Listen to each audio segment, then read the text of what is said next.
we took a break, I was asking you some questions about his minimization of his conduct. I want to ask you about the incident involving UTA. Okay. Just specifically, or actually more generally, did he seem to minimize whatever happened back in college to you? Yes. And did he appear to be, what was his attitude about it in general? I thought he was pretty flippant in describing it, minimization and flippant. Would that be consistent with his personality traits that you had seen so far? Yes, you would expect to see someone who's high in narcissism be quick to take credit, slow to take responsibility, that kind of thing. And that's kind of what I felt like I saw when he was talking about that. Now, the jury's heard you refer to grandiosity, but the term narcissistic, that is a term that we haven't yet defined. Can you tell us what that means, sir?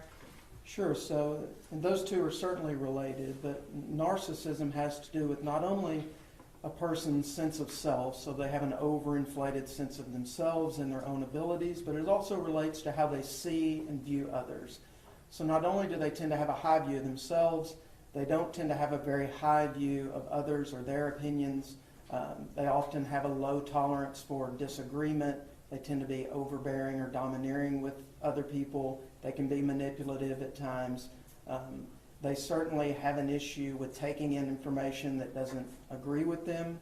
And in that way, their judgment and perception tends to be limited to their own ideas of reference. Now I want to move to the NEO personality assessment. Did you also, well actually before we get to that, we talked earlier about the PAI validity scales. Was there some concern regarding this defendant's positive impression? Yes, he had what is categorized as a moderate degree of positive impression management. So not to the extent that would invalidate the test, but to the extent to where the test interpretation suggests that you need to take that into account, that there's likely some minimization that's going on here of any type of faults or difficulties. And so the results of that particular test may actually underrepresent the concerns in those areas. Correct. Because he has, I guess, overstated, or in his responses, that would have affected that particular section. That's correct. All right. Now let's talk about the NEO evaluation. Is there anything else in the PAI as far as in your report?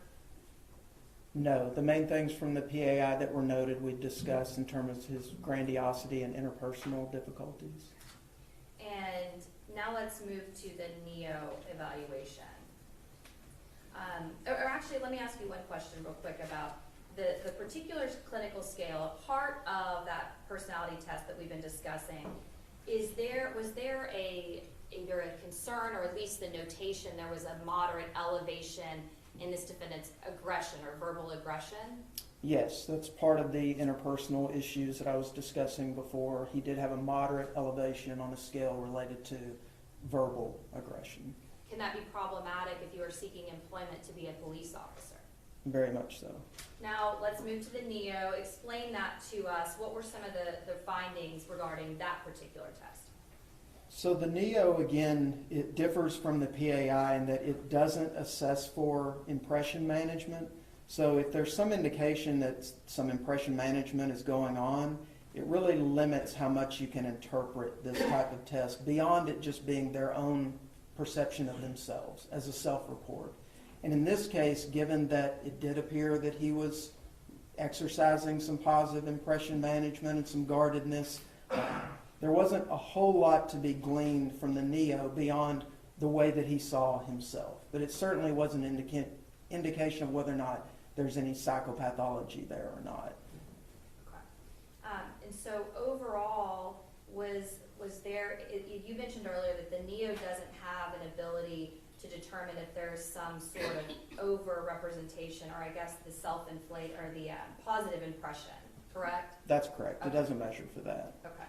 So then how do we determine that it is valid? Well, the validity on the NEO, it's not designed to measure its validity in that way in terms of impression management. It's designed to just be a self-report. So The validity on the NEO basically asked them if they understood the questions and if they responded honestly, and then it looks at how many responses they might not have entered. If there's a certain amount of items you don't enter, then the protocol is considered invalid.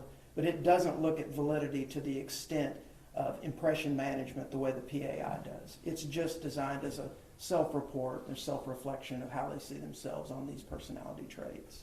And so were the results of the NEO personality test consistent with the results seen in the other personality tests given? They were, in terms of, you did see some indication of grandiosity and then some interpersonal issues where this person might be more likely to be critical or antagonistic or domineering at times with others. So that, in that way, it was consistent. As far as your report, did it appear to be that he had indications of a forceful and dominant personality traits? Yes. Or style, rather? Yes. Okay. And we've heard you talk about domineering and dominant personality traits. Why is someone that has a forceful or dominant personality trait or style concerning for being a Fort Worth police officer? Well, in a number of ways. It certainly impacts their judgment and decision making, but even more directly, it interacts with or limits their interpersonal functioning. So individuals like that tend to have a low stress tolerance, low tolerance for disagreement, not very good at conflict resolution with others, just interpersonal difficulties in general with others, being sort of critical or uncaring or unsympathetic to others. Those things are all issues that can be problematic in this type of job because you're dealing with others on a daily basis, both coworkers and the public. Was there mention to you involving his previous employment and seeking employment with other police departments? Yes. Okay. And did he seek employment in other police departments? Yes. Okay, tell me about that. Well, he reported that he had previously applied to this department, Fort Worth Police Department, the one he was seeing me for, in 2014 or 2015. He indicated that he had passed a psychological evaluation as part of that application, but that he had withdrawn due to concerns about his own physical fitness. He didn't tell me about any others, but there were others noted in his packet, which included that he had previously applied with Reno Police Department and had failed a physical, and that he had also applied to Grand Prairie Police Department, but had withdrawn that to seek this position with Fort Worth. Now, if he had taken a psychological evaluation with Fort Worth, would that have been provided to you prior to your assessment?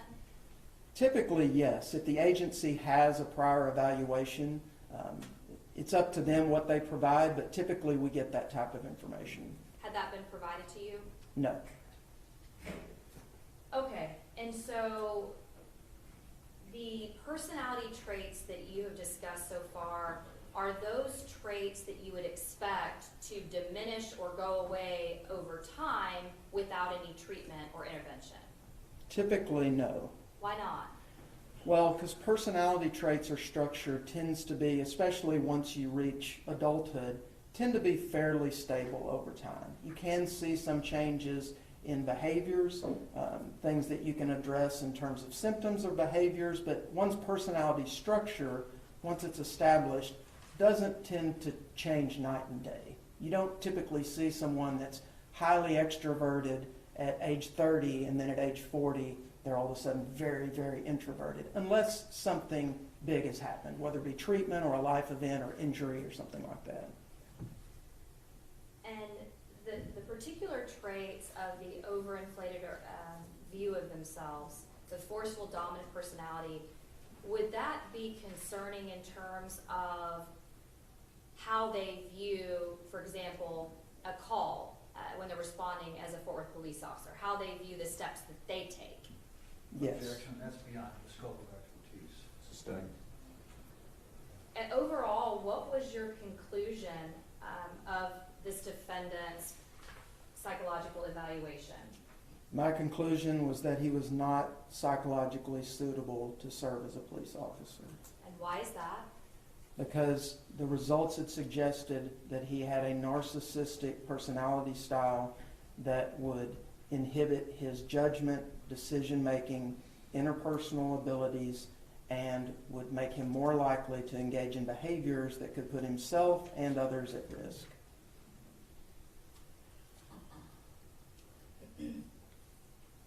When we called you about this particular case and you learned that this defendant was involved in a criminal case involving the death of an individual, did you know what happens, or do you Judge, ever? we're gonna object to this. This is something that wasn't disclosed to us previously. Let me hear the question.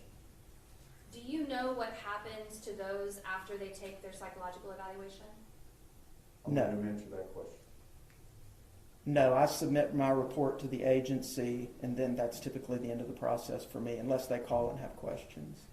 Would it be surprising to you that someone that bears these particular personality traits then is involved in this type of offense? No. Why not? Well, because again, the higher you are in narcissism, the more likely that you are to engage in things that maybe poor judgment, decision-making, problems interpersonally, overconfidence can impede their judgment. They can tend to be, the higher you are in this, you tend to be more reckless, less prudent, just in general. Now, and you mentioned earlier in your testimony that in order to be a police officer with Fort Worth, you have to get a passing psychological evaluation, correct? Yes. And so, do you know how he obtained a passing psychological evaluation after you saw him in March of 2017? I mean, I would assume because I know the appeal process, but I don't have any records or haven't reviewed any evaluations or the procedure on that he underwent. When you just said appeal procedure, tell us what you mean by that. So just in general, typically the way this works with an agency or department in Texas is that if a person does not pass a psychological, then they can appeal, and as part of that appeal, they see a panel of 3 psychologists, psychiatrists, or doctors who are able to evaluate this. If all 3 of those psychiatrists or psychologists unanimously say that this person is psychologically suitable, then they can pass and move on from that. If not, then the process stops from there. Okay. And in your opinion, are there, when you say that he does not appear to be psychologically suitable, do you have characterizations of whether you can pass or fail a psych eval? It's a judgment based on the evaluator, but there's not a test score or anything like that where there's a cutoff. It's just my judgment based on the assessment and the job description of what's being asked for here. Are there times when there is a clear, I'm going to use the term pass, but clearly that they are suitable for the employment, and times that it's very clear they are not?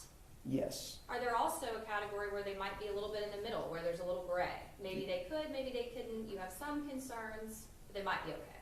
Yes, I would say that's where these tend to fall in those 3 categories. Where did he fall? He falls in the clearly not suitable. I'm going to pass the witness.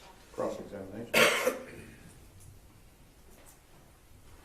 Dr. Clayton, if I said that the practice of psychology is highly subjective, would that be a fair statement? I think it depends on what aspect of the practice of psychology you're referring to, but it definitely involves, from my standpoint, it involves a clinical judgment that I'm making based on the evaluation, yes. And that's a subjective judgment, isn't it? Yes. There's not a measurement tool that you can use to evaluate someone's psychological makeup, is there? There's not anything like an x-ray that shows you one thing definitively. There's testing you do, interviews you do. From all of that, you try to form an informed clinical opinion, yes. And you make your living by examining people and examining situations and developing these opinions, isn't that right? Yes, And other psychologists do the same thing. yes, And you know that if Aaron Dean became a Fort Worth police officer, that it was the opinion of 3 other psychologists that he was in fact fit for duty. Is that right? yes, So 3 other psychologists reached an opinion different from yours. Is that right? yes, And that would have been around the same time that you talked to Mr. Dean. Isn't that right? I don't know the time frame, but I assumed it was pretty close in time to when I saw him. And that appeal process is allowed because the Texas Commission on Law Enforcement recognizes that the decision and the opinions made by psychologists in this realm are highly subjective. Isn't that right? That's my understanding.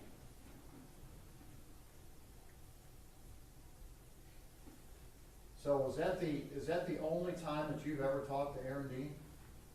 Yes. You didn't ever see him before that? No. Did you ever see him after that? No.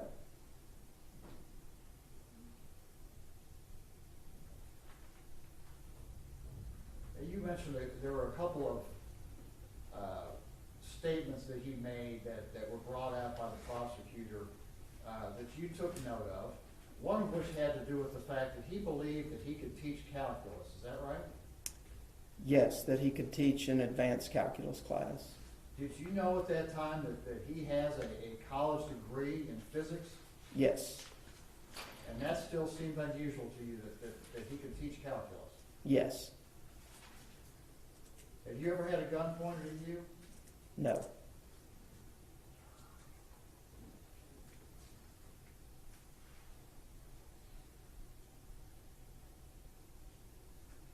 The matters that you talked about here today in front of this jury, one of those matters had to do with an alleged incident that took place at UTA, is that right? Yes. And that matter was brought to your attention in the packet that you received from the Fort Worth Police Department, is that right? Yes. So the Fort Worth Police Department knew about an alleged incident at UTA, Yes. is that right?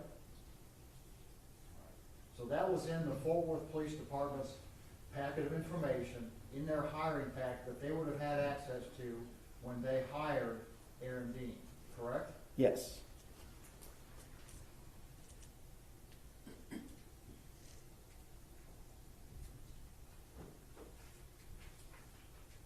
We passed the witness. Redirect. Can I have just 1 second? Yes, ma'am.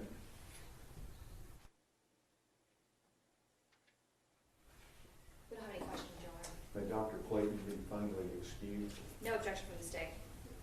Subject to recall. If you're available at this time, you can go back.